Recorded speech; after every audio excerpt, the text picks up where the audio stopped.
Yo! Welcome back, Wolfgang. This is the Fantasy Fixers Podcast. And I'm your host, Winston Wolf, and I solve problems. We are inching closer and closer to 100 subscribers, and it will be a giveaway after we reach such a baby milestone. Now, once the 100 subs have been eclipsed, you will want to watch each and every video after it, because I will give you instructions on what you'll need to do in order to enter the contest. So if you're new to the channel, hit the sub button. All right, enough of that. This is the sell high, buy low episode before week 4. Let's get to it. If you didn't draft Travis Kelce or Mark Andrews, then your tight end production is about more up and down than Kanye's facial expressions. The tight end to buy immediately is George Kittle of the San Francisco 49ers. In his first game back, he grabbed 4 or 5 targets, 28 yards, and that is kind of bland, but his floor is what you're going to get from 80% of the other tight ends. He's fully healthy, and he's played 91% of the snaps. I think that was a stout defense that he faced in his debut against the Broncos, and he's arguably Jimmy G's favorite target. Side note, the sneakiest tight end in football is Tyler Conklin of the New York Jets. Yeah, you heard it, New York Jets.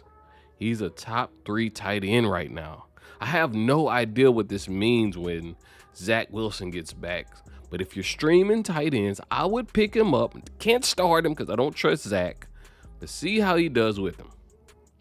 Next up on the buy low is 2 guys from wide receiver U, Justin Jefferson and Jamar Chase. Go and get these superstars because their stock probably won't be this low for the next 7 years. Defensive coordinators lose a lot of sleep trying to figure out guys and finding ways to scheme their opponents out of games. This won't be the case for long. These guys are different and will figure it out.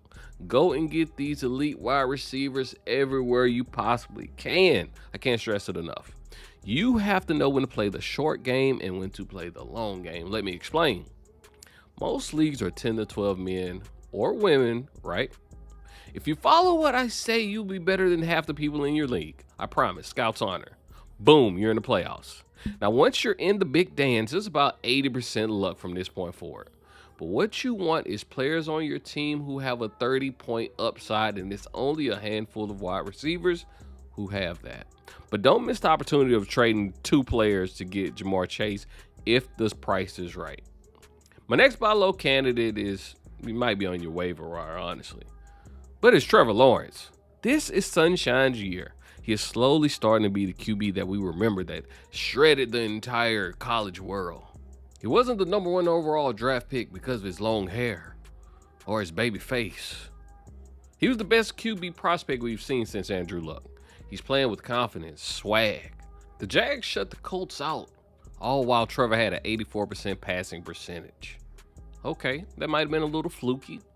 Then he comes right back and disassembles the Chargers for 262 and 3 touchdowns. Now, temper your expectations against the Eagles because I think Philly is the real deal. And I don't know why the NFL thought it was okay to put Bradbury and Slay on the same team. These guys are squeezing the life out of receivers, but that's another discussion. The Jags' upcoming schedule is just delightful. After facing the Eagles this week, they face Houston, Indy, and the Giants. I think he remains a top 10 QB all year. The Jags have the 7th easiest schedule for the rest of the season. Now for my sell high candidates. I want you to sell these guys to the moon and back. Now, if you can't move them, it's no problem. They can still be started every week. You just have to not expect them to go off like you are accustomed to them doing. Number 1 is Najee Harris of the Pittsburgh Steelers. I get it. He's a 3-down back. He dominates the snaps.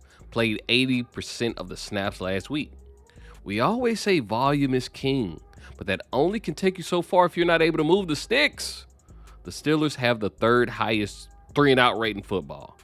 33% of their drives resulted in a 3-and-out. Najee's going to be volatile and TD dependent weekly. He's nowhere near the target goblin he once was of last year. I would try to package Najee and another player before his value is lower than what it already is, because most casual fans, they don't watch all the games. They just wait on the box score. So take advantage of that. Throw a Star Wars stamp on him and ship him off. The number 2 guy, Austin Eckler. I know what you're thinking. In what world would I trade Austin Eckler? Hear me out. You can't just look at the box score with Austin Eckler because it doesn't tell the entire story. Eckler had 4 carries for 5 yards last game. All of his production is coming through the air. As the score was 31-10 against the Jags with 4 minutes left, Eckler caught 3 catches for 30 yards. Granted, I know it's garbage time and that counts just like the rest of the points, but why would your first round pick have to rely on garbage time to get double-digit points every week?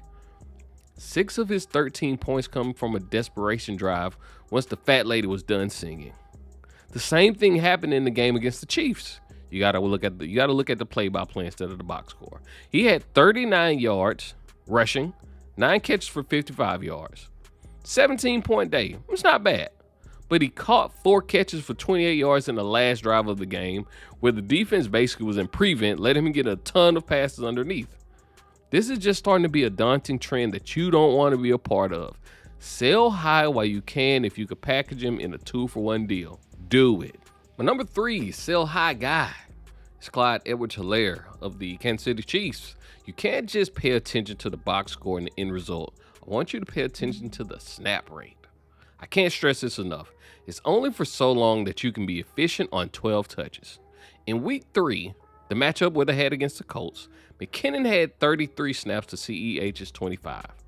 CEH is starting to have a nice catching floor of 4 to 5 catches a game, which is nice, but it's only so long that you can put up 15 points on 12 touches.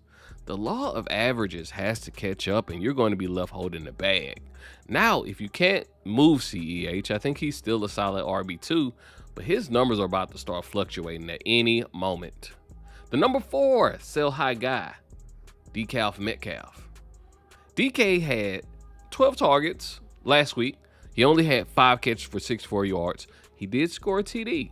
Do not pass go, do not collect $200. Sell DK as quick as possible.